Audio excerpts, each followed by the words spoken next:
Attention à votre dialogue intérieur. Bonjour et bienvenue sur Libre Hypnose. Alors pour ceux qui ne me connaissent pas, je suis Chantal Maisance, praticien en hypnose et créateur de Libre Hypnose. J'accompagne les consultants et je les aide à se débarrasser des barrières mentales qui les empêchent d'atteindre leur objectif en termes de bien-être et de développement personnel.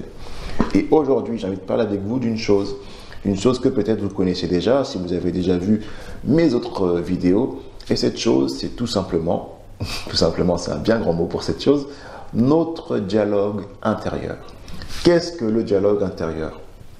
Le dialogue intérieur, c'est simplement les choses qu'on se dit dans sa tête, nos pensées et nos idées qui sont pas sous forme d'image, mais sous forme de dialogue, comme si on avait quelqu'un qui nous parlait dans notre tête, alors qu'en fait, c'est juste nous, c'est ce qu'on appelle un peu la pensée bicamérale, donc bicamérale de chambre.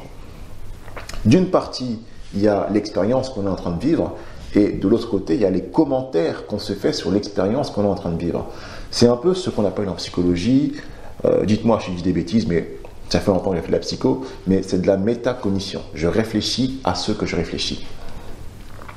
Donc, sur le dialogue intérieur, pourquoi je vous dis de faire attention à ça? Parce qu'on aura tendance, encore une fois, à se conformer aux pensées qu'on a dans la tête.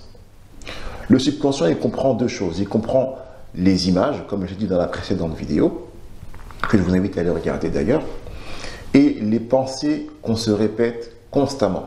Si je me répète constamment que je suis un idiot, que je suis bête, ça va devenir une croyance.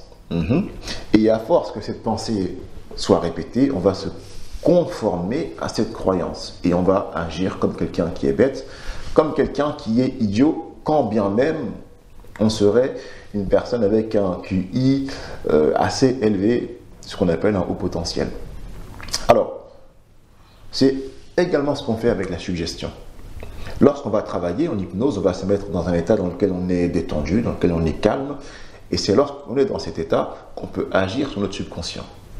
Une fois qu'on a réussi à atteindre cet état, on va proposer au subconscient des idées, également des images, mais pour cette vidéo, des idées qu'on appelle des suggestions, qui vont agir pour entraîner un nouveau dialogue mental dans notre cerveau. Une chose également qu'on peut faire pour travailler son dialogue mental, c'est de la méditation. Moi, personnellement, je conseille à toutes les personnes qui viennent me voir de méditer, sauf si elles sont dans des états dépressifs profonds, et ça, c'est une autre question. Pourquoi? Parce que lorsqu'on médite, on va apprendre à faire la part des choses entre ce qui est le mental qui réfléchit, qui pense constamment, et ma pensée, c'est-à-dire mon être essentiel, donc qui je suis réellement. Et on arrive à faire la différence entre la pensée qui est constamment en train de penser et mon être. Parce qu'en fait, lorsqu'on ne fait pas la différence, on se laisse entraîner par ses pensées. Et lorsqu'on se laisse entraîner par ses pensées, on va avoir des comportements, comme je l'ai dit, qui seront conformes. Alors que lorsqu'on médite, on arrive finalement à laisser la partie être essentielle, que en fait c'est la conscience réelle. On arrive à laisser la conscience réelle prendre le dessus et on est plus à même de contrôler ses pensées, ce que les bouddhistes appellent le mental singe, qui va de branche en branche sans jamais s'arrêter. Donc voilà mes amis, pourquoi c'est important de faire attention à son dialogue intérieur. Vous avez maintenant deux méthodes pour contrôler son dialogue intérieur, donc la méditation et l'hypnose. Voilà. Vous pouvez également voir un psychologue qui va vous aider à vous libérer de ces pensées en les verbalisant. Je pense qu'ils pourront mieux en parler que moi.